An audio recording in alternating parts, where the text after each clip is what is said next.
Welcome back, guys. We're here to break down Mackenzie Dern versus Jan. Last week we had a week off. The UFC gave us the week off, but the week before we bet it on Sandhagen and Song Yadong. And I did pretty well on that card. I made over 10 units. Sandhagen came in clutch, and then I also had a pretty big bet on Gregory Rodriguez. They both had some pretty nasty cuts in those fights. It was really fun to watch. Unlike this card, knocking on wood, I don't think this card is going to be as exciting as that last card, but we're still here to make some money. What do you think, Jess? Yeah, this one could be classified as, more of a downgrade. For main event is a huge downgrade. But, we had a week off last week, and then we get this one, and I think we have a week off next weekend, too. Yeah. So, kind of slow for UFC right now. First fight, we got Randy Costa versus Guido Cannetti. I got Randy Costa. Yeah, me too. They're both pretty subpar fighters. I just think Guido tends to sit back, and Costa's more of a pressure fighter, so I think Costa's going to be able to get it done with the pressure. Yeah, I think Costa knocks him out in the first round pretty quick, but if he doesn't, I think Guido's live to make it a dogfight. It's a weird line. It's really wide, but it's hard to bet on either guy. But, yeah. Yeah, neither of them have a great chin or anything, so Costa at negative 300 with as bad of a chin as he has, I don't like that at all. Yeah. Got a women's catchweight bout of Julija Stoliarenko versus Chelsea Chandler. It's Chelsea's first fight in the UFC. I'm going to go with Chelsea Chandler by knockout, probably second or third round. Yeah, with this one, I'm kind of weirdly pretty confident in Chelsea Chandler. I don't see much out of Stoliarenko that really impresses me. Her striking's not very good. Her takedown defense won't be good enough in this one. The only thing she can really do is hit an armbar from guard. That's really the only way I see her winning. Chelsea's a pressure fighter. She pressures forward into a takedown. She's got pretty good takedowns, good ground game. I think she's going to dominate this one. I'm weirdly confident in this one. I completely agree, and most of why I don't like Julija so much is because her striking defense is horrible, and I don't like to bet on people that have horrible striking defense. I feel like her chin is going to go. So, yeah, Chelsea's my pick, too. Light heavyweight bout between Maxim Grishin and Philipe Lins. I went back and forth on this one quite a few times. Originally, I was on Lins because he looked really good physically in his last fight. He looked like his old self when he was the PFL champ and won the $1 million in the championship. But he got busted for steroids a long time ago, and he kind of lost that physical physique. And he looked real flabby in his last few fights, but not the last few, but the very last one, he looked like his old self, and he looked real strong and stuff. But when we're talking skill-wise, Maxim Grishin, I think, is better everywhere. He's got better striking. He's smarter. I feel like he's more durable. And he never got caught for PEDs, so it didn't do any wear and tear on his body. So I went with Maxim Grishin, either by decision or a late-round knockout. I got Grisham as well. He tends to get hit a lot less than Lins, and I think that'll be the deciding factor here. Lins might get a takedown or two, but Grisham's got pretty good defense, and he gets out pretty quick, so I don't think that'll be too much of a factor. I think Grisham's just gonna, avoid Lins a lot. I think Lins is gonna have a tough time hitting him. We got Brennan Allen versus Krzysztof Jotko in a middleweight bout. Not quite sure why this is on the prelims. Honestly, this could be the main event. Both these guys are really good fighters, and they could be title contenders one day. But this is probably one of the better fights on the card. And honestly, it's probably one of the closest fights on the card too. They match up pretty much identically. I would give the only advantage I give to Jotko is he's smarter and he throws a little bit more volume. Where Allen, I would say skill wise, he's better. Like he has more power. He has better jiu-jitsu. Like he's more dangerous. That's the better word to describe him. He's more dangerous than Jotko. And I went back and forth on this one as well, but I ended up going with Brendan Allen because of the danger factor. But I went with Brendan Allen by decision. I feel like the judges are gonna like his output more than Jotko's. Jotko's very boring and doesn't really do too much. He just tries to do just enough to win. And Allen, he may be stupid at times, but he is dangerous. So I went with Brendan Allen. A lot of the same things for me. I mean, this is a very close fight, in my opinion. They match up pretty similarly. I think Allen's got a bit better grappling. I think he could maybe land a takedown or two. I don't think it'll be a huge factor, though. In terms of striking, they're pretty similar that way, too. Jotko's a lot less likely to finish you, but neither of them have a great chin either. So, I mean, this one's pretty close. I give a slight edge to Brendan Allen, but it's not by much. Joaquim Silva versus Jesse Ronson. I think the power is going to get Joaquim Silva out, so I got Jesse Ronson by first round knockout. The thing that makes me nervous is, Jesse got caught with PEDs, anabolic steroids, not too long ago, and I feel like he's been digressing ever since he got caught. Silva, he's got a glass jaw, so it's very, very hard to bet Silva. I feel like Silva's sub or bust in this spot. Jesse has been submitted, but I think Jesse's power is going to get Silva's glass jaw. Again, roughly the same thing for me. These guys are both pretty bad, but I think Ronson's got a bit more power and a bit better of a chin, even though neither of them have great chins or anything. I'd say Ronson has more power, and I think he gets Silva out of there. Jessica Penne versus Tabatha Ricci. This one is a pretty interesting one. We got Tabatha Ricci 7-1, Jessica Penne 14-7. I really wanted to bet Jessica Penne, but she's really sub or bust. They're pretty even on the feet, but Tabatha has very good wrestling and is going to control her. So I went Tabatha Ricci by decision. The only thing that I question is the size advantage for Penne. But she, in her fight, she really doesn't use it to her advantage like she should. She doesn't really jab or stay on the outside. She likes to get in the clinch. Where she's really dangerous is on the ground off her back. She has good black belt in jiu-jitsu, but Tabatha is also very good on the ground, but she has better wrestling. So I think Richie's going to win, and it's by ground control. I'm going to go the other way on this one, finally. I think they both have pretty subpar striking. I don't think there's much difference there. Ricci's taken some girls down, but they have not been the highest caliber takedown defense or anything. I was not real impressed with the takedowns. I think Penne can stuff. I think she can stuff them and eke out a greasy decision. What do you mean? She's got 40% takedown defense. She got taken down at in her I forget who she fought last, but she was willingly laying on her back and asking the girl to come on top of her, and it's like, you do not want to do that type of stuff with a girl like Ricci who wants to do wrestling. So. No, because that was Ricci's last fight too. Viana roughly did the same thing. Yeah. I mean, it's not by a real lot or anything, but I haven't been that impressed by Ricci. Not impressed by Penne by any means, but I think she's going to grease out a decision. I agree. I'm not impressed with Ricci either, but I just don't think Penne's the girl to beat her. I think this is a good matchup for Ricci.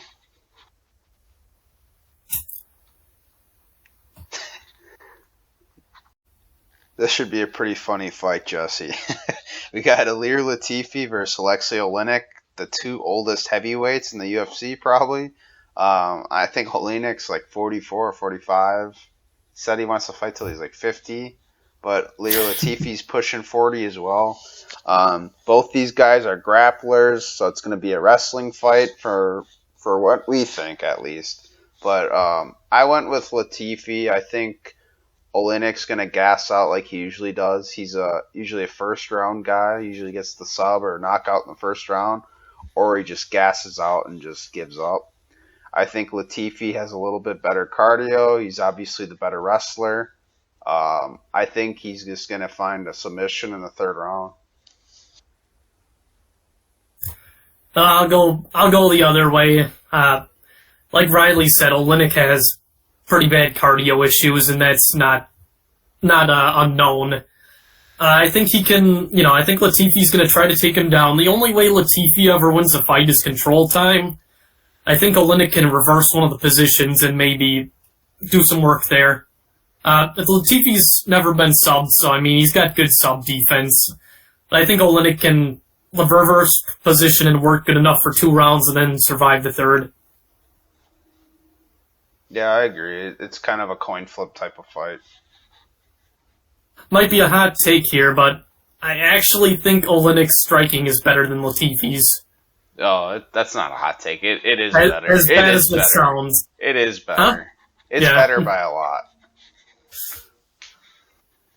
I don't know. I've never been able to say Oleinik's striking's been better than anyone's, so... They're both one-dimensional fighters, so... Yeah. If it stays standing, Oleinik wins it. Right. Just got volume alone at that.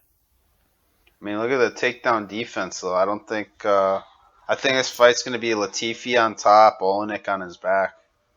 I think he's going to reverse one of the top positions, is what I'm saying. Yeah, I just don't see it staying on the feet, though. Probably not. I don't even think Latifi thinks he can win this one on the feet of all fights. Davis versus Borshchev. I went with Borshchev. I think he's got very deadly hands, and I think he's going to catch Mike Davis's chin and knock him out. Borshchev really possesses some serious power, and Mike Davis has not faced anyone with the power that this guy possesses. So I got Borshchev by first or second round knockout. I'll go Davis here. I don't think Borshchev throws enough to really win this fight. I know he has decent power, but I think Davis's chin will hold up. And I don't think Borshchev can get it done with the volume. He's not going to get it done in the grappling department. Davis, he's not going to go Mark Jacasey mode on Borshchev, but I think he could throw in a few takedowns and have some success there. And I think he can win a decision in this one. Yeah, that's fair enough. Obviously, Mike Davis's path to victory is to mix it up and keep Borshchev confused. If this just stays on the feet, I really do feel like it's going to be a knockout for Borshchev. Borshchev is more durable and he has a lot more power. I just think he doesn't throw enough to win this, I guess. He's kind of low on volume and he sits back a lot. I don't see it going to the judges' scorecards if Borshchev wins. If Borshchev wins, it won't. No. So, because Mike Davis likes to dance around and have his hands down low. I really was, at first I was going to pick Mike Davis, but after watching film, Borshchev really has some power, and this is not a guy you want to fight like that against. You don't want to fight with your hands low and dance around with Borshchev. You want to stay up tall and take him down or, make it a real gritty fight. You don't want to just stand and bang and do goofy shit like that, so... Davis does have a real path to victory with the takedowns, though. I know Mark Jacasey made him look very bad last time. Yeah, and but I know Davis isn't as good as Jacasey. I obviously get that. Yeah, Davis is not people think Davis is going to chain wrestle him. That's not going to happen. No, his cardio is not good enough for that. I understand that. Well, just a few, though, I think will be enough. It's not even the cardio. I don't think he's good enough of a wrestler to just keep doing that. I feel like if Davis wins, it's probably going to be like a 29-28 type fight, maybe even a split decision, and it's from winning some of the rounds by late round takedowns. I think that could very well happen. Yeah. Absolutely. No, yeah, I agree with that, yeah. Daniel Santos versus John Castaneda. This one, I feel like Daniel Santos is getting disrespected big time. I don't think he should be the underdog, honestly. I went with Daniel Santos by decision. think Castaneda is very durable and he's a tough dude, but um, I think Santos is a better fighter, and I think he's getting disrespected. He fought his last fight was against Julija Arce, so his stats look bad, and Julio Arce is a very good fighter, and I think Santos hung in there with him pretty well. He lost, but he still looked decent, and I feel like he's getting disrespected. Castaneda hasn't fought the level of competition like a guy like Julio Arce yet, so yeah, I went Daniel Santos. Yeah, the stats are misleading in this one, I will say. Both these guys have kind of the same style. They both like the pressure forward. I think Santos is the more pressuring fighter, though, so I think Castaneda will be on the back foot. I think Castaneda's got better head movement, though, and he tends to hit a bit more with strikes. Obviously, Santos only had that one fight, so it's a bit tough to see, but I think Castaneda's slightly better on the feet, and I think that'll get it done for him. I don't think this one goes to the ground. Don't think we see that. Next up, Sodiq Yusuff versus Don Shainis. It's Don's debut fight in the UFC. I really don't think he should be in the UFC. He's fought a bunch of trash cans. I think this would be a very quick knockout for Sodiq Yusuff. Yeah, I mean, there's not too much to say. Yusuff should handle this very, very easily. He's top 15. This guy's making his debut. I mean, it's a terrible matchup for Shainis. There's not a tougher guy to make your debut against other than a top 15 guy. They both like to strike, but Yusuff's striking is going to be better, and should be a pretty easy win for him. It's like minus 1,000, though, or something, so, I mean, that's not worth it. I don't know why they set this fight up in the first place. Yusuff should be fighting someone else, but yeah, I guess we get it. Raoni Barcelos versus Trevin Jones. This one, I think Trevin Jones is completely outmatched everywhere this fight goes, so I went with Barcelos. Yeah, Barcelos is going to pressure forward against Jones, and he's gonna win this, I think, fairly easily. He's just going to keep pressing forward. He's going to keep throwing. Jones doesn't throw a real lot, so this one should be a pretty easy, probably just decision, though. Jones is pretty tough. Yeah, I got Barcelos by decision as well. Yeah, I think both guys are pretty tough. I think it goes decision either way. Yeah, I agree. Trevin Jones, he just likes to pressure forward and hug against the cage, and that's all he does. Where Barcelos, he has some pretty good striking, so yeah. Yep, he struggles with guys who are a bit more high volume like his last fight, but that's not Jones. Not at all. Yep. We made it to the co-main event. Randy Brown versus Francisco Trinaldo. I went with Randy Brown. And I'm actually fairly confident in him, too. Yeah, me too. He's got good head movement. He's got a good jab. He's way faster than Trinaldo. Trinaldo's a pressuring guy, but he's got an 8-inch reach disadvantage. Brown's going to be able to pretty much avoid everything he throws and just hit him with the jab, piece him up. Should be a pretty easy decision. Yeah, look at the height advantage. Randy Brown's 6'3", Trinaldo's only 5'9". Trinaldo's a tough little dude, though. He's never been finished, so he's got that to look forward to. But other than that, it's going to be hard to fight Brown. Brown uses his reach, and he's going to stay on the outside and just pick him apart, in my opinion. Trinaldo's going to have to make this into a really dirty fight, and he's super old now. Brown has like a 11-year age difference. He's a lot younger. He's in his prime. Trinaldo, he's pushing it, man. Yeah, I got Brown for sure. Yeah, I agree with pretty much everything there. He should have a pretty easy time at distance. We got the most exciting fight of the year. Mackenzie Dern versus Xiaonan Yan. I think I said that right. I went with Yan by decision. I think she's disrespected in this spot because the line has Dern as a heavy favorite and Yan as a big underdog. I think Dern is overhyped. She is very good on the ground. She has great jiu-jitsu, but on the feet, she is not that good. I feel like people think she's so good, but she's not. She lost to Marina Rodriguez. She looked horrible in that one, losing 4-1. And then she also lost to Amanda Ribas. That's also not a very good loss. But then she's beat really low-level competition like Nina Nunez and Hannah Cyphers and girls like that. And then her last fight, Dern won a split decision over Torres, but the MMA community had that for Torres, so that was a robbery, and Dern actually lost that fight. Jan, on the other hand, she lost her last fight against Marina Rodriguez, who Dern also lost to, but Jan lost by split decision. That was a very, very close fight. Could have went either way. But I did give a little bit of an edge to Rodriguez, so I think Rodriguez won that one. But her other loss is to Carla Esparza, who is currently the champ, so there's no knocking that. But she beat,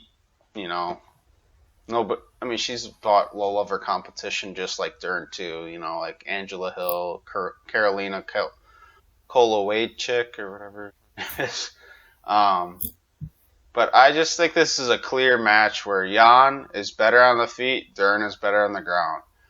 However, I think Jan has great defense and she can get to her feet if she wants to. She's scrambling. She's not going to want to stand her back because that's not her forte. That's not where she likes to be. Where Dern, she's going to want to be there, and I feel like Dern is stupid enough to just stay on the feet too. So, give me Jan. Yeah, I kind of went back and forth on the pick. Like Riley said, Jan's way faster on the feet, pieces her up on the feet. Dern's better on the ground, has a chance at a finish there. The one thing, I just can't get out of my head how I know Esparza's got great takedowns and everything. It wasn't that discouraged me against Jan, but just how easily Esparza controlled her. Jan was on her back for like almost a full fight that fight. She didn't have any real good attempts to get up, in my opinion. And that just kind of bothered me. Obviously, that was a little while ago. She had a fight since then. She looked to have made improvements since then. But if Dern has her on the ground for 4 minutes or so, I gotta think she finds a sub in this one. It's, the line Dern is at is pretty crazy. And yeah, as Riley's bringing up there, Dern has terrible takedowns. They're not very good. You knew where I was going with that. I just think she can get her on the ground, whether it's by pulling guard or something. I only think she can do it like 1 round, maybe. She doesn't have great cardio. But if she does it 1 round and she has 4 minutes of time, I think she can get a sub.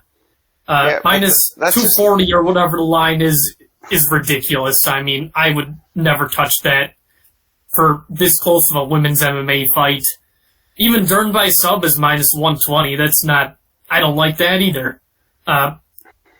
If I put money on this, Jan is where the money's going.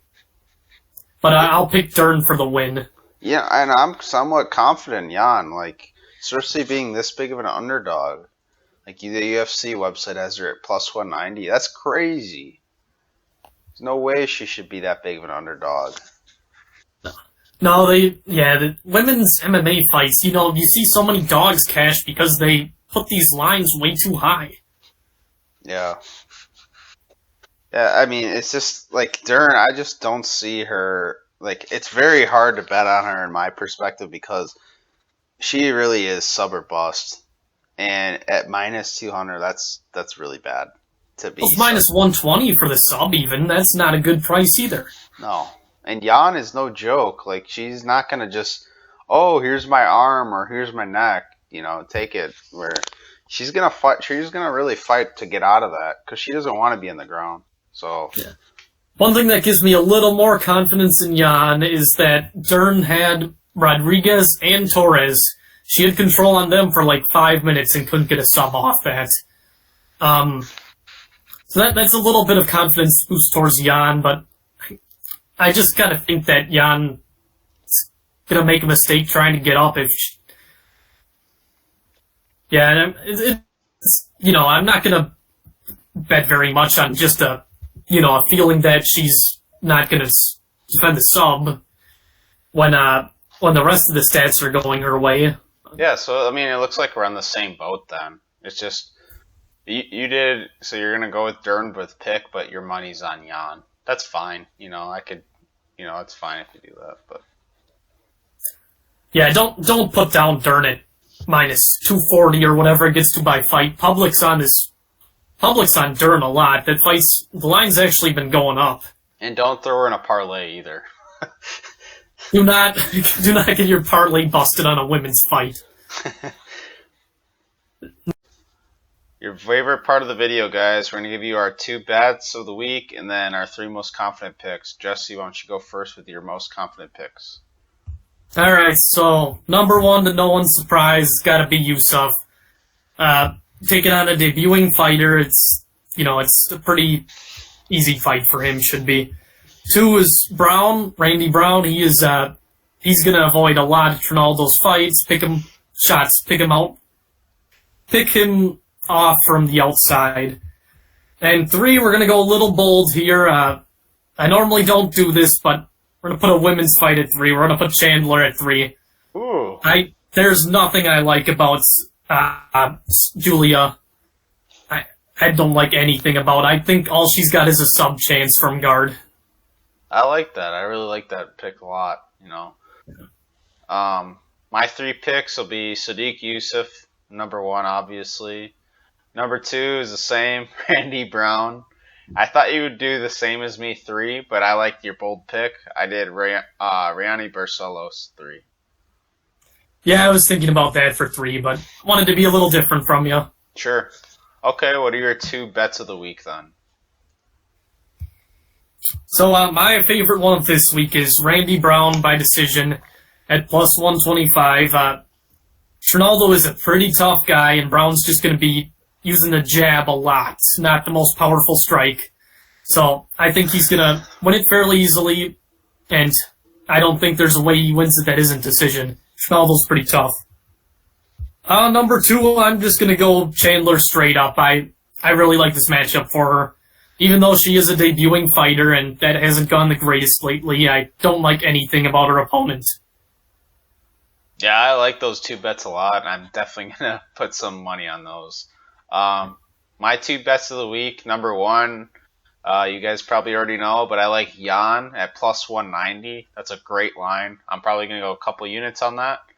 And then my second bet of the week will be Viacheslav Borshchev by knockout at plus 425. That's a great number. That's great value. So that's my second bet of the week. So yep, good bets. What's Jan by decision by any chance? let me check real quick. That one's probably even better if we get greedier, get super greedy. Plus 325. No, that's not. Nope, not worth it. What? That's pretty good. But I still wouldn't do it. I would never be that greedy. You're getting plus 190 already, so I just take it. Yeah, that's what I mean. For only plus 100 difference, I mean, I would rather put another unit on it than limit myself by a prop. Yeah, so cash those bets in, guys. I'm sure